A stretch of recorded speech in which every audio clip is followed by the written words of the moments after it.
Welcome to today's talk, which is going to be about disjoint sets.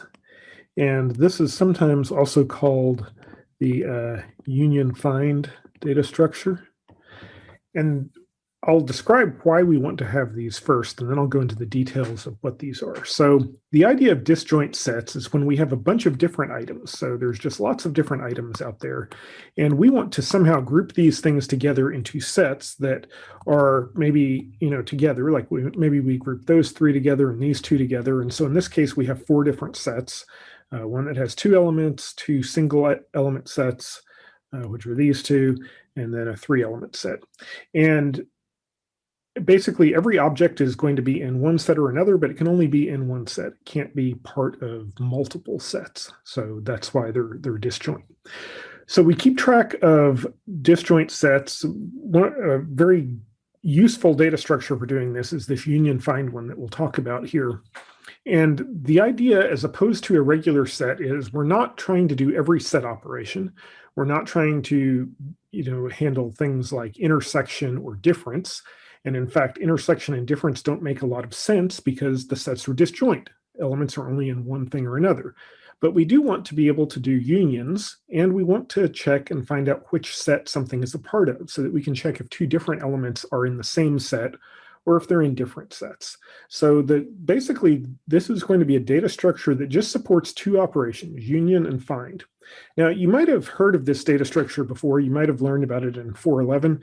A few people have really implemented it, but it's actually a pretty easy data structure to implement. So the way we are going to keep track of this is we will keep a few arrays, and basically there's going to be one array element for every object that's in the scene. So if I get rid of all of these and just kind of start out with a brand new data set, so let's just have these elements here, and I'll make, I don't know, 7 or 8 of them. Each of these is going to have some identifier. So I'll start labeling them, and I'll use black for the label. 0, 1, 2, 3, 4, 5, 6. So there's 7 elements total. And each of these elements could have additional data associated with them. So maybe each one of these has, say, a number. And so maybe the numbers here, maybe this one has the value 100, this has the value 20, and this has the value 15. And they can be pretty much any values that we want to keep as part of them. Okay, so what we're going to do is we'll keep an array. Again, there's going to be one element for each one. And we can keep parallel arrays, so we can have a set of arrays here that are all indexed the same way. So this is going to be 0. That'll be our first one. 1, 2.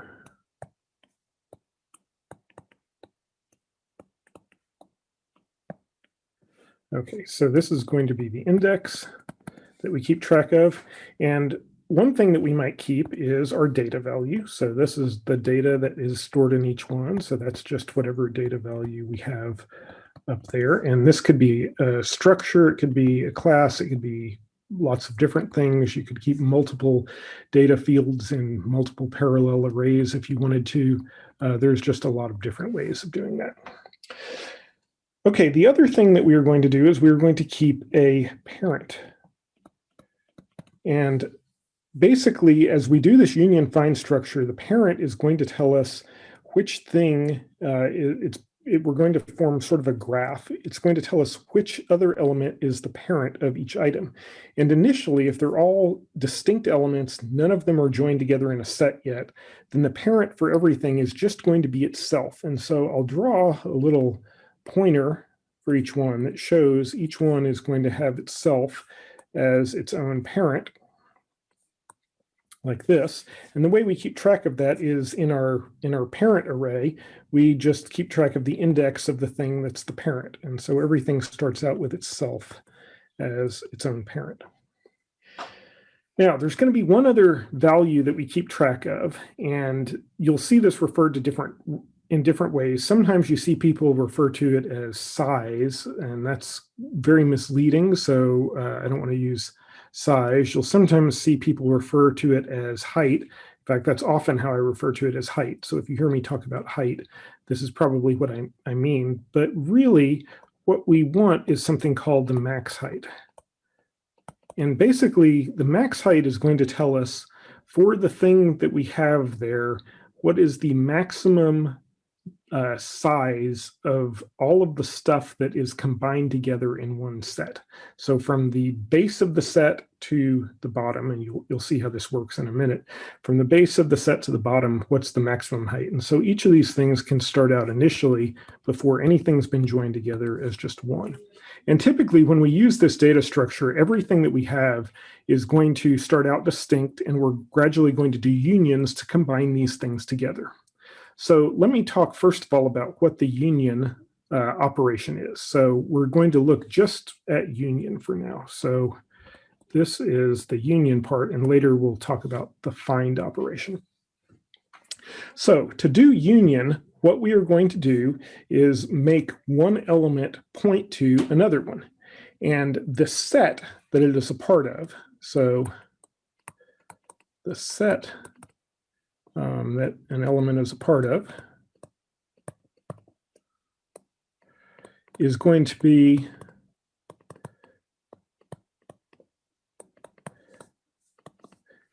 one that has itself as a parent.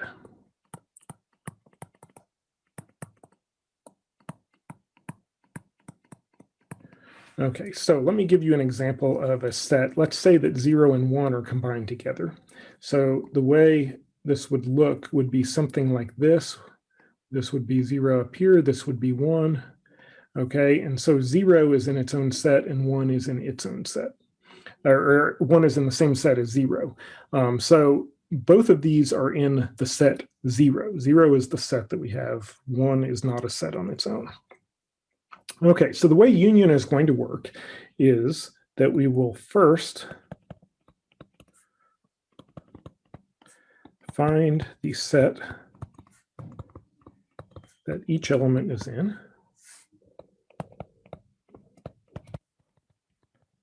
Okay, and what that means is, in this case, let's say that I had that. Let's say that I had 2 and I had 3. Okay, so say that I want to union 1 and 3. That means that I'm going to take this set over here, that's all one set, and this is all one set. And so if I union 1 and 3, the first thing I would do is I would find which set is 1 a part of. And the basic way to do that is you go up, you follow the parents until you find something that is its own parent. So this is going to be set 0. This one over here, if I started at 3, I'd go to 2. From 2, I go back to 2. It's its own parent, so 2 is the set. Okay, and we'll talk about this a little bit more when we get to find. So the first thing we need to do is we need to find the set that each element is a part of. And once we have the set that each thing is a part of, you will make the one with smaller max height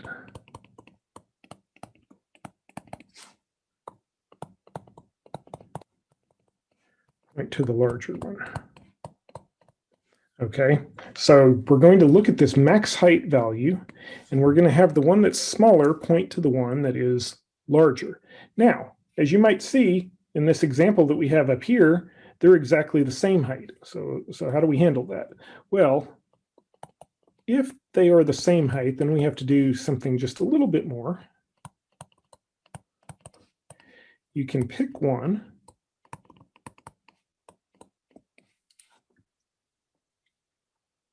And you can do this at random, or you can just say, I'm always going to pick the first one or something.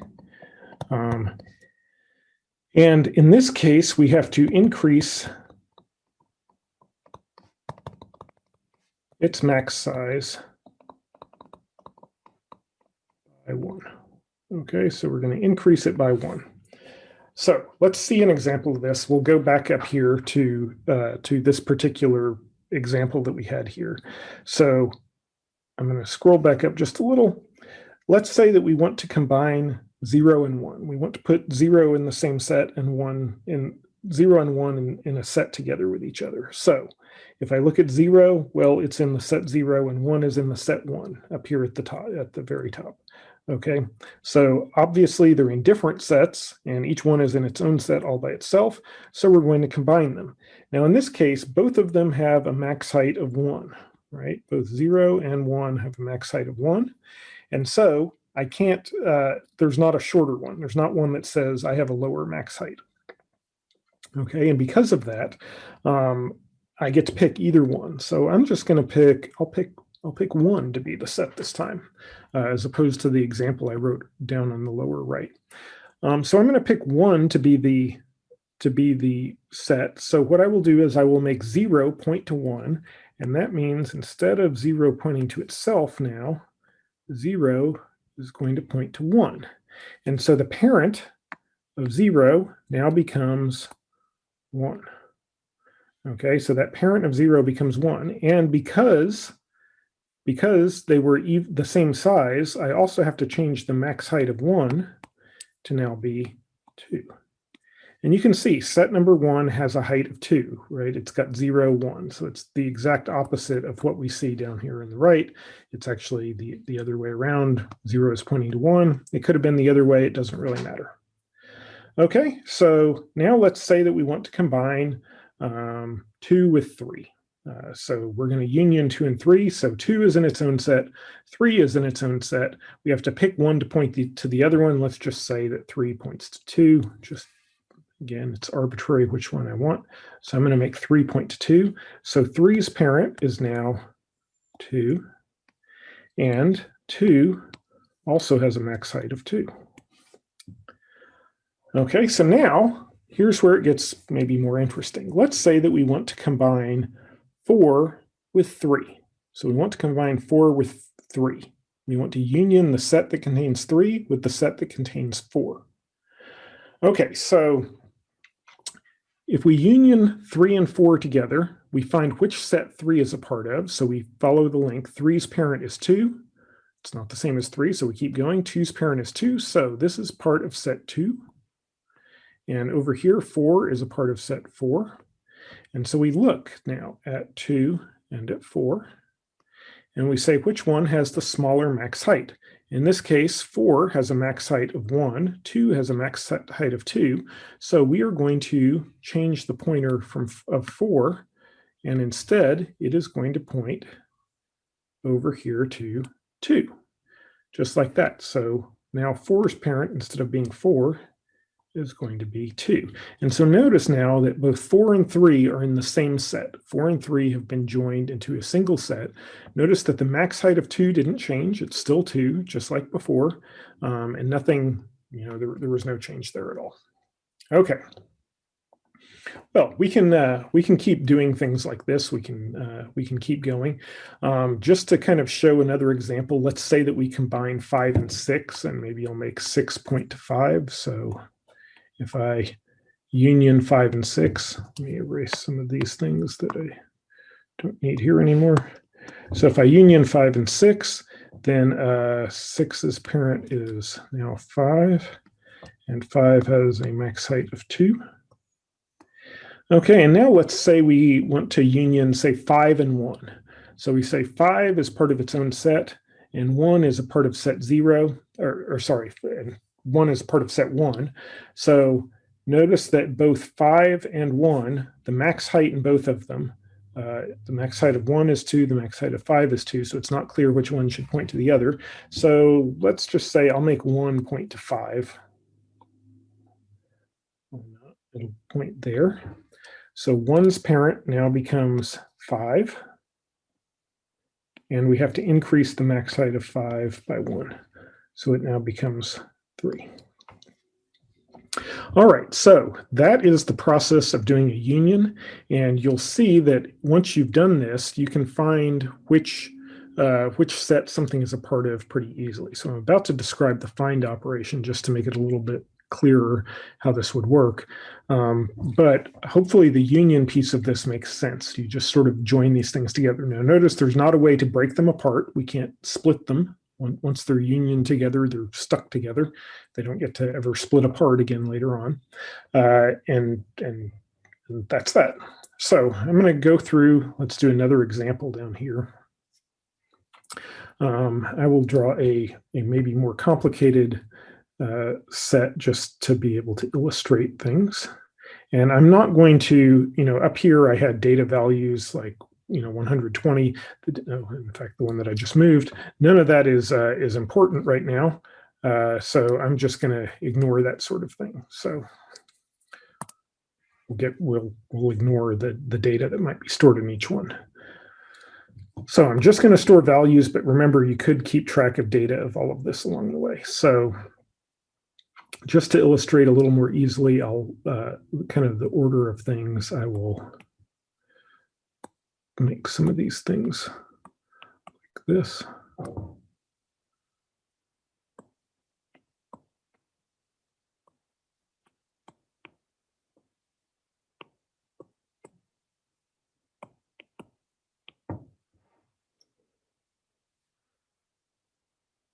Let me go over here.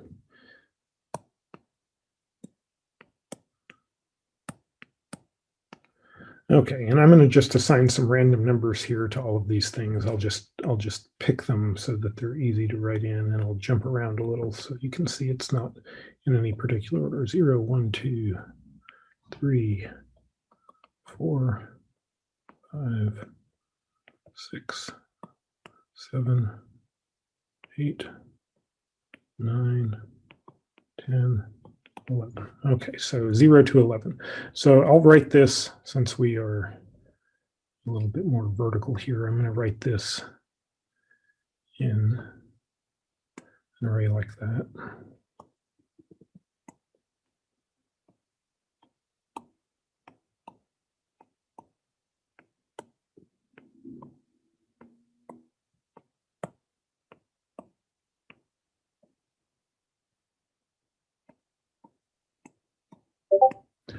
Okay, and so this will be 0, 1, 2, 3, 4, 5, 6, 7, 8, 9, 10, 11. And here we will write the parent. And here we will write the max height. Okay, so let's go ahead and fill the parent of each one of these things in. So the parent of 0 is 4. The parent of 1 is also 4. The parent of 2 is 10. The parent of 3 is 7. The parent of 4, I can barely read my own writing here. The parent of 4 is itself. The parent of 5 is going to be 11. The parent of 6 is going to be 2. The parent of 7 is itself. The parent of 8 is 1. The parent of 9 is 7. The parent of 10 is 1. And the parent of 11 is 4.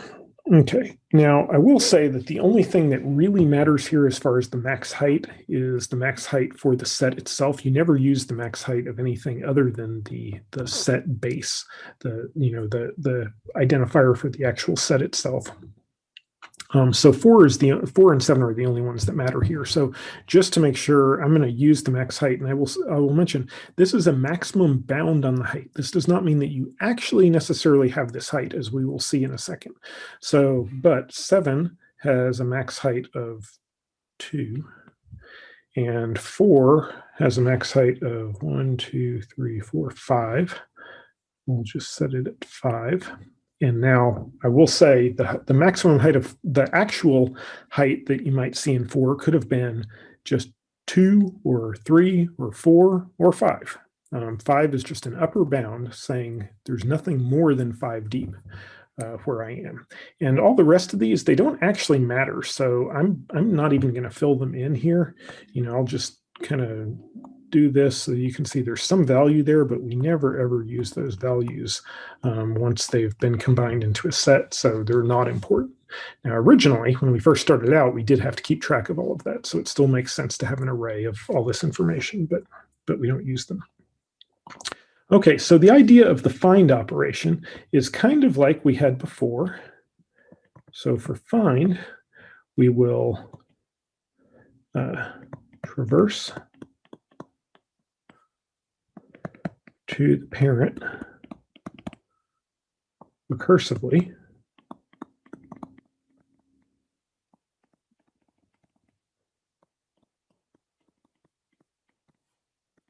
until we find the base. And the base is going to be the identifier for the set. So we will keep traversing to the parent until we find the base. And then after that, we will update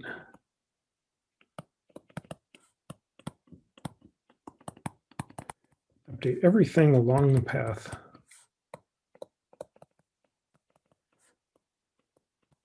to point directly at the base. And the term for this step here is called path compression. So this is one of the key things that makes the union find data structure very efficient, is this process of doing path compression. So let me give an example of this so that you can see how it works. Let's say, I'm going to do a short example here. Let's say that we want to do 5. Okay, so we want to find what set is 5 a part of. So notice that 5 is right here, and I'm going to do a find and say which set is 5 a part of. Well, for 5, its parent, if I look over here, its parent is 11, and so we go on up to 11, and then I look at 11, and its parent is 4, and so then I go up to 4, and 4 is pointing at itself. So we had 5, 11, and 4. And then we go back, and you can do this one of two ways. And when I do a demo in class, I can show you in code how you would do both of these. But one is you can just do this all recursively. So you make recursive calls going up to the parent, to the parent, to the parent. And then after the recursion returns, you update the parent pointer and everything as you kind of go back out through the recursion. The other thing you can do is you can do this without recursion. You can do it iteratively, where you just have a loop, a while loop that keeps going up to the parent, and you keep a track of a stack or a queue or just a vector of everything you encounter along the way. And then after you've done that, you have to run through the vector and update everyone's parents. Okay, but in any case, I've done this. I found out that all of these were a part of set 4. And so what I do is I update all of the parents of these to where they now point at 4. So this is going to be 4. 11 was already 4, and 4 was already 4. So I really only had to update one thing, which was number 5. Okay, and so what's happened then is this is 5 is now pointing directly up here to 4. And what you can see is that's now compressed the path. So over here, if I just kind of look at this part of this this set structure, everything is pointing directly at the base, the identifier element for the set. So there's none of the other stuff, I don't have something too deep anymore. Okay, so let me do another example so that you can see how this would work. Let's say that we wanted to do union find of 2. Okay, so let's say we did union find of 2. So we would come up here, we would look at 2, and we'll do this in blue again, just to make it clear. So we're going to do this looking at 2, at element 2, and I see that it has a parent of 10. And then I go to 10, and I see it has a parent of 1. And so I go up to 1, it has a parent of 4, and 4 is its own parent. So I've gone 2, 10, 1, and 4. And now I found, 4 is its own parent, therefore element 2 was in the set 4. So 4 is the identifier for the set. So now what I want to do is I want to update everything along the path that I saw and make sure that it's all pointing at 4. So 4 is obviously pointing to itself, so that one is fine. The one before that was 1. 1 was already pointing to 4. That's fine. 10, I'm going to adjust 10 so that instead of 10 pointing to 1, it's going to point directly to 4. Okay, so this pointer gets updated, and it's now pointing directly at 4. And then I go back down to, and so I'm done with that one now. And then I go down to 2, and 2 is also needs to be updated. So I'm going to update its pointer to point directly at 4.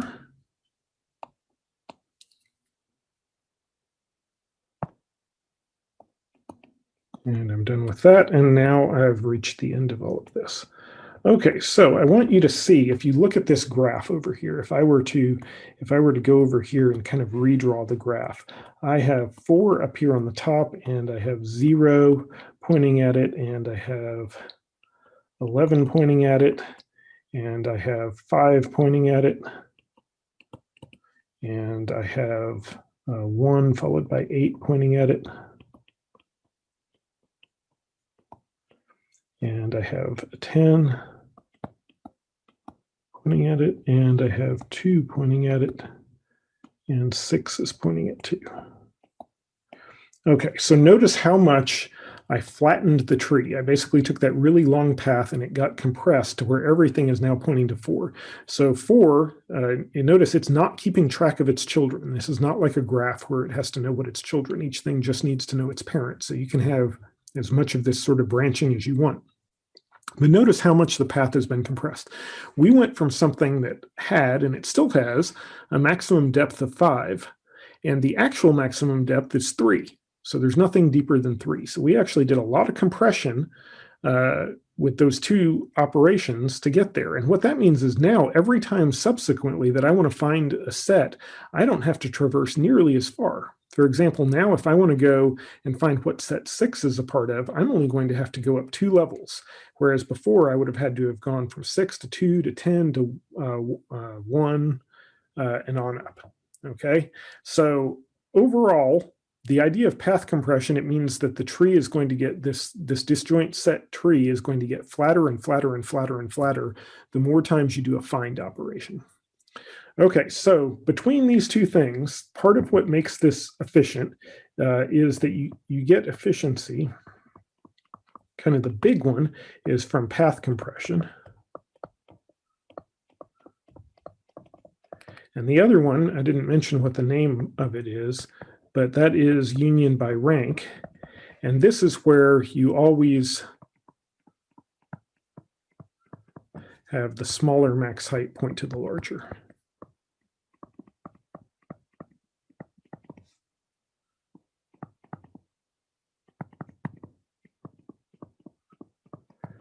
Okay, and as long as you have those two things, this is going to be a very efficient data structure. You don't have nearly the worst case things that you would have in other ones. I think I forget the exact asymptotic complexity, but I believe it's below a log n complexity. I mean, it's obviously order n, but it's like not even n log n. It's even less than that, if I remember. So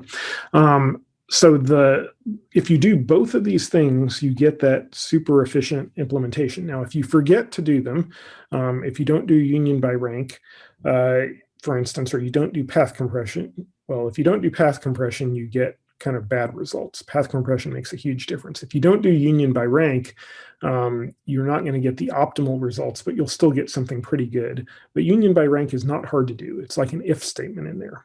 So I'll show you when we get to class time, I'll show you an example of all of this, but I wanted to run through the basic idea of what's in the union find data structure. Now, the last thing I want to mention is how you would use something like this. Like why do we actually care about doing union find? When would I ever do something like this? And one of the ways that you can use this is it's a way of checking connectivity of things. So if I have a bunch of stuff out there and I say, okay, well, I know that I have a link between these two things, I can start out with everything being in its own set. So 0, 1, so let's call 0, 1, 2, 3, 4, 5. I can say, okay, those are 6 elements. They're all in their own set. Well, I union those two together. Now they're in a set. And I union these two together and they're in a set. And I union those two together and they're in a set. And I union those two together and they're in a set. Notice I've now got all these things in a set. Now maybe I want to try to do a union of 1 and 4, and I can say, oh, they're already in the same set. If I look up the set that 1 is a part of and the set that 4 is a part of, I discover, hey, they're in the same set. I don't need to do anything weird. And then maybe I do the same thing with 2 and 3, and I discover, hey, they're already in the same set. And then I try 0 and 2, and I say, oh no, they're in different sets, so I union them together. And this is part of when we get to finding minimum spanning trees. This is one way of representing it. This is a good way of finding connectivity to see just is something connected to something else. If you sort of do all of the unions, I can then check and I can say, well, are 0 and 5 in the same set? If so, there is some path between them. You don't know what that path is. This is not like a shortest path algorithm, but it is telling you that there is some path between them that's there. So union find is a good way of kind of just determining that things are together, that things have like yes, there's a connection established, and it's a good way of doing it so that you don't have to check things like, you know, are 1 and 4, are they already in the same set or not, and you're not doing a bunch of extra computation that you might have to do otherwise. Now, keep in mind that if you want a general set and not a disjoint set, you need a different data structure, and we talked about those a little bit last time about how you can do that, and we might come back to them a little bit more in the future. But at least for disjoint sets, this is the data structure to use. It's not complicated to implement, so we'll have some problems that get you practice implementing and using this type of thing.